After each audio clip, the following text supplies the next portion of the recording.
Forecasting Dinner podle mě je v zimě tou nejlepší a jedinou akcí, kde se sejdou všichni důležití lidi z kapitálového a finančního trhu a nikdy nechybí v mém diáři.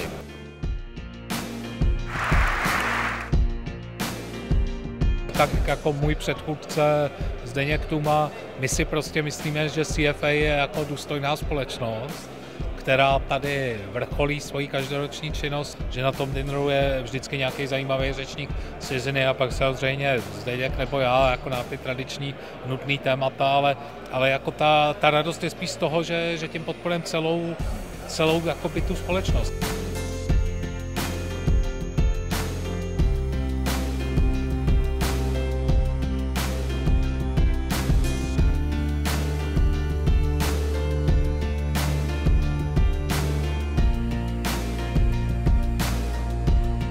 Question over there. First question. Second question, what is your macro outlook for Russia?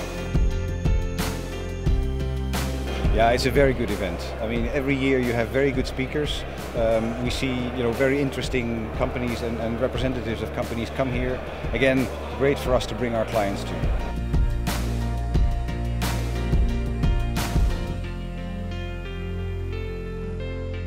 This allows us to pursue internships and future job connections, and also showcase our skills and what we did with the challenge.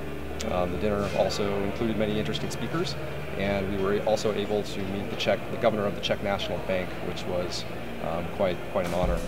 So we would recommend this dinner to anyone that is interested in making further opportunities in the further connections in the finance industry in this region. Thank you.